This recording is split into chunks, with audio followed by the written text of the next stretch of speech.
اور وہ اس کے چند جملے میں پڑھنا چاہوں گا. اور اس سے پہلے میں عرض کرنا چاہتا ہوں کہ ہم شاید بھول رہے ہیں، ابھی چند مہینے ہی کی بات تھی، کووڈ-19 سے پہلے بھی ایک دنیا تھی اور اس میں بھی ہر ایک نے اپنا اپنا اہم کردار ادا کیا ہوا تھا. اور آج بھی کووڈ-19 کے دوران بھی کووڈ-19 کے علاوہ بھی ایک دنیا بس رہی ہے.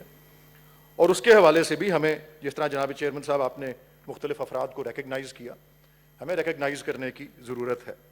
میں صدر پاکستان کی خطاب سے جو جملے پڑھنا چاہ رہا ہوں چند، وہ کچھ اس طرح ہیں. فرماتے ہیں کہ ہمارے لیے قابل فخر بات یہ ہے کہ ہماری، یہ صفحہ 18 پہ ہے، ہمارے لیے قابل فخر بات یہ ہے کہ ہماری بہادر اور پرعزم افواج دہشت گردی کے خلاف ایک طویل اور اعصاب شکن جنگ لڑ کر دنیا پر اپنی قابلیت کی دھاک بٹھا چکی ہیں. ہماری افواج وطن کے تحفظ کے لیے جو قربانیاں دے رہی ہیں، اس کی کوئی دوسری مثال موجود نہیں ہے. میں اپنی قابل فخر اور بہادر افواج کو سلام پیش کرتا ہوں اور یقین دلاتا ہوں کہ پوری قوم وطن عزیز کے دفاع اور سلامتی کے لیے ان کے شانہ بشانہ کھڑی ہے. قیام امن کے لیے نیشنل انٹرنل سیکیورٹی کمیٹی اور نیشنل انٹیلیجنس کمیٹی کی تشکیل خوش آئند ہے. جناب چیئرمین صاحب، اس موضوع پہ بات کرنا میں نے اس لیے بھی ضروری اور اپنی ذمہ داری سمجھا کیونکہ میں سینٹ کی قائمہ کمیٹی برائے دفاع کا چیئرمین ہوں اور مجھے یہ اعزاز حاصل ہے. اور میں یہ بھی عرض کرنا چاہتا ہوں کہ افواج پاکستان کے ساتھ ساتھ قانون نافذ کرنے والے تمام افسران، تمام اہلکار جنہوں نے اپنی جان کا نذرانہ پیش کیا، جو شہید ہوئے،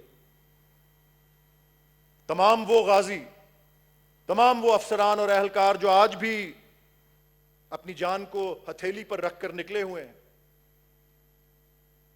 کہ جس کی وجہ سے جناب چیئرمین صاحب آپ کو، مجھے، ہمارے تمام ساتھیوں کو، ہمارے بچوں کو سکون کی نیند ملتی ہے، ہم اپنے آپ کو محفوظ محسوس کرتے ہیں. ان تمام شہداء کو، ان معصوم شہریوں کو جو اس کے زد میں آئے، میں سمجھتا ہوں ضروری ہے کہ ہم خراج عقیدت پیش کریں. اور جناب چیئرمین صاحب، میں داد دیتا ہوں کہ آپ نے اس اجلاس کے شروع میں ہی انہی شہداء کی دعا کے لیے جو ہے وہ ہم نے سب ہاتھ بلند کیے آپ کی ہدایت پر. اسی کے پیش نظر ایک بڑا اہم جو اس کا عنصر ہے جناب چیئرمین صاحب، وہ یہ ہے کہ فروری 2020 میں رد الفساد، آپریشن رد الفساد، جو ہماری ملٹری کا کاؤنٹر ٹیررزم آپریشن ہے، اس کے 3 سال مکمل ہوئے. اور چونکہ ایک دم اس کے بعد کووڈ آ گیا، اس کی تفصیلات شاید ہم سے نظر انداز ہو گئیں یا ان پہ کوئی روشنی نہیں کسی نے ڈالی. جناب، زندگی، یہ فروری کی بات ہے، زندگی معمول پر آ چکی تھی. غیر ملکی سیاح پاکستان آنے لگے تھے. کھیل کے بین الاقوامی ایونٹس جو تھے وہ پاکستان میں بحال ہو گئے. سینیٹر آفریدی صاحب یہاں بیٹھے ہیں، ان کی بھی ماشاءاللہ ایک کرکٹ ٹیم ہے. PSL مکمل طور پر پاکستان میں منعقد ہو رہا تھا، بس اس کے آخری مراحل یہ کووڈ کے نظر ہو گئے اور اس کا نشانہ بن گئے. جناب چیئرمین صاحب، جنوری 2020 میں British high commissioner doctor Christian Turner نے جو اپنی ٹریول ایڈوائزری، جو سفری پابندیاں تھیں برطانیہ سے آنے والے شہریوں کے لیے، پاکستان ان پابندیوں کو ریلیکس کر دیا.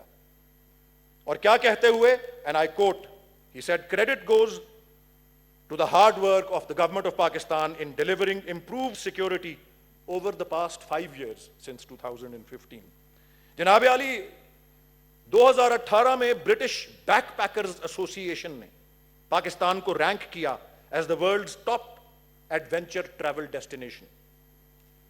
ڈسکرائب کیا پاکستان کو as one of the friendliest countries in the world with mountain scenery beyond anyone's wildest imagination.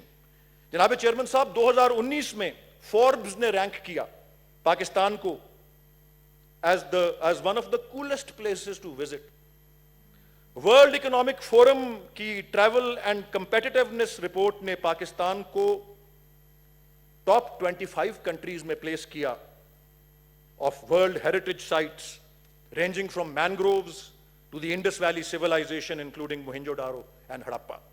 جناب عالی اسی سال کے شروع میں یونائٹڈ اسٹیٹس نے اپنی ٹریول ریسٹرکشنز کو ریلیکس کیا. یونائٹڈ نیشنز نے پاکستان کو اسلام آباد کو ڈکلیئر کیا as a family station for its personnel جن کو یہاں پوسٹنگ کرتے ہیں after evaluating security situation. British Airways نے اپنی پروازوں کو بحال کر دیا بہت سے 8-10 سال 12 سال جو میریٹ کا انسیڈنٹ ہوا تھا اس کے بعد. یہ کس کے ایفرٹس تھے؟ یہ ہمارے ان بہادر لا انفورسنگ ایجنسیز کے, ہماری پیراملٹری فورسز کے, ہمارے افواج کے. اور جناب عالی یہ جو 22 جنوری 2020 کو جب 3 سال آپریشن رد الفساد کے مکمل ہوئے, اور I have to mention here کہ رد الفساد میں ہماری افواج کے, ہماری آرمڈ فورسز کے تمام ونگز کے ساتھ ساتھ ہماری پیراملٹری آرگنائزیشنز بھی شریک تھیں, ہماری سویلین لا انفورسمنٹ اتھارٹیز بھی شریک تھیں, ہماری انٹیلیجنس آؤٹ فٹس بھی شریک تھیں. اور اس کے اہم ایلیمنٹس کہ آپریشنز ان پنجاب تھے, continuation of operations in other parts of the country تھے, دوسری چیز. تیسری چیز بارڈر مینجمنٹ. چوتھی چیز ڈی ویپنائزیشن اینڈ ایکسپلوسیوز کنٹرول. جناب عالی اس کے کچھ اہم تفصیلات ہیں جن پہ روشنی ڈالنا ضروری ہے. 149,000 انٹیلیجنس بیسڈ آپریشنز کنڈکٹ کیے ہمارے اداروں نے ان 3 سالوں کے اندر. Over 3,800 threat warnings were issued. جناب علی 400 terrorist attacks were averted by law enforcement authorities. Karachi کی کرائم انڈیکس پہ رینکنگ میں بہت سالوں بعد امپروومنٹ آئی. جناب Ali border fencing with Afghanistan, which is aimed to prevent unauthorized cross-border movement by terrorists and other criminals. اس کے جناب علی یہ 2017 کے وسط سے بارڈر فینسنگ جو ہے وہ شروع کی گئی تھی, اور 1500 سے زیادہ کلومیٹرز جو ہیں, 2600 کلومیٹرز کی جو بارڈر ہے اس میں 1500 کلومیٹرز پہ وہ بارڈر پوسٹ اور فورٹس بنا کے وہ سارا جو ہے سلسلہ اس کو جاری رکھا جا رہا ہے. تو جناب چیئرمین صاحب, لیکن یہ تمام ایفرٹس جو ہیں ہمیں کسی قسم کی کمپلیسنسی میں اسے لال نہیں کرنا چاہیے. اس کے ساتھ ساتھ ہمیں اعتراف بھی یہ کرنا ضروری ہے کہ ابھی 12 جولائی ہی کو نارتھ وزیرستان میں ہی ٹیررسٹس کا کلیش ہوا ود دا سولجرز, اور وہاں پہ ہمارے 4 سولجرز جو ہیں وہ شہید ہوئے. اور ابھی گزشتہ روز ٹیررسٹس نے فائر اوپن کر دیا آن security forces in Panjgur district, جس میں 3 سولجرز جو ہیں وہ شہید ہوئے اور کافی 8-9 جو ہیں وہ انجر ہوئے. لیکن having said all of that, میں سمجھتا ہوں یہ تمام وہ تفصیلات ہیں جو کووڈ-19 کی وجہ سے ہماری اٹینشن جو ہے وہ ڈائیورٹ ہوئی ہے, تو ہم داد نہیں دے پا رہے, ہم اکنالج اور ریکگنائز نہیں کر پا رہے کہ کس طرح سے جو ہے پاکستان کو سیکیور اور ایک محفوظ جو ہے سرزمین بنایا گیا ہے, جس کے اندر بہت سے کہتے ہیں. ابھی کشمیر کی بات ہو رہی تھی تو ایک رجب طیب اردوغان نے استنبول میں ایک جلسے کے اندر علامہ اقبال کے ایک شعر میں ایک لفظ بدل کے جو ہے, میں جس کو ایک لفظ بدلنا چاہتا ہوں, انہوں نے تو عثمانیوں کی بات کی تھی, میں ایک لفظ بدل کے اس میں کہنا چاہتا ہوں کہ اگر کشمیریوں پہ کوہ غم ٹوٹا تو کیا غم ہے کہ خون 100,000 انجم سے ہوتی ہے سحر پیدا.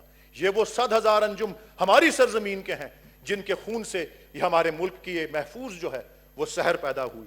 اور شہری رحمان صاحبہ نے بڑی تفصیل سے جو ہے وہ بات کی کہ جو مودی سرکار نے, اور ابھی غفور حیدری صاحب نے بھی مودی سرکار کے حوالے سے جو بات کی, میں یہ عرض کرنا چاہتا ہوں کہ مودی سرکار جو مظالم ڈھا رہی ہے, کشمیر کے علاوہ جو شہریت کا قانون اس نے منظور کیا اور جس کو نافذ کرنے کی کوشش کی ہے, اس پہ محض دیوبند اور بریلی کے علماء نہیں بلکہ پوری نوجوان نسل جو ہے ہندوستان کی وہ سراپا احتجاج ہو گئی ہوئی ہے.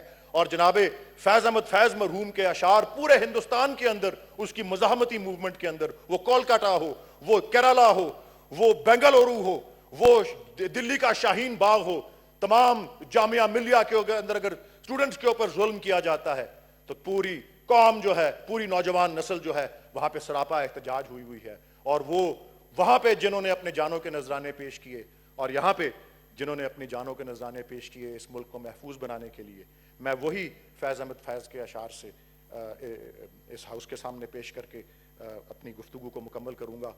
اور یہ انہی کی نظر کرتا ہوں, ان شہداء کی اور ان غازیوں کی جو اس مزاحمت کے اندر اور اس ملک کو اور اس خطے کو پرامن اور ظلم سے آزاد بنانے کے لیے کھڑے ہوئے ہیں, کہ ہم دیکھیں گے, لازم ہے کہ ہم بھی دیکھیں گے وہ دن کہ جس کا وعدہ ہے ہم دیکھیں گے, جو لوح ازل میں لکھا ہے ہم دیکھیں گے,